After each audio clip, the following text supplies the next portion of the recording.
रमजान ईदची सुट्टी असताना सुद्धा मंत्रालयामध्ये रात्री उशिरापर्यंत कामाची लगबग होती। आर्थिक वर्षाच्या अखेरच्या दिवशी मंत्रालयामध्ये अधिकारी ठाण मांडून होते। सरकारच्या विविध विभागांचे 183 GR प्रसिद्ध करण्यात आले आणि सगळे GR निधी वितरणाशी संबंधित आहेत। आर्थिक वर्षाच्या अखेरीस निधी खर्च करण्यासाठी आणि प्रलंबित बिलं देण्याची धावपळ होती। हजारो कोटींच्या निधीचे आर्थिक वर्षाच्या अखेरच्या दिवशी वितरण करण्यात आले।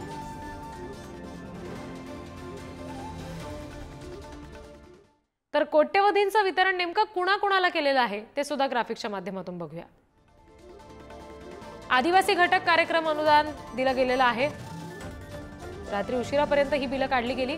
आश्रम शाळांचं अनुदान दिलं गेलंय। निधीचा अगदी अखेरच्या दिवशी आर्थिक वर्षाच्या अखेरच्या दिवशी हे सगळं वाटप झालंय।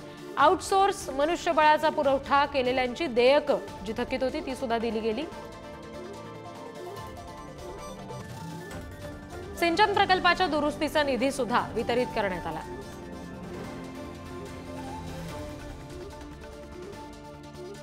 धरणातील गाळ काढलेल्या संस्थांचं अनुदान सुद्धा दिलं गेलं।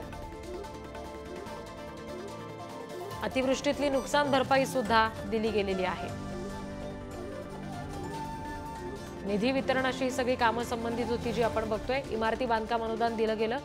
रात्री उशिरापर्यंत याबाबतचं काम मंत्रालयातले अधिकारी करत होते।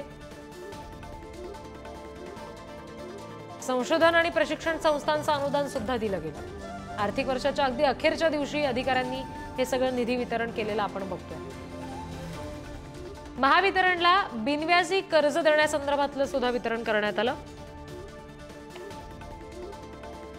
आदिवासी घटक कार्यक्रम अनुदान दिलं गेलं आणि या सगळ्याचं रमजान सुट्टीच्या दिवशी जे काम शिल्लक होतं ते अगदी रात्री उशिरापर्यंत या सगळ्या अधिकाऱ्यांनी पार पाडलं।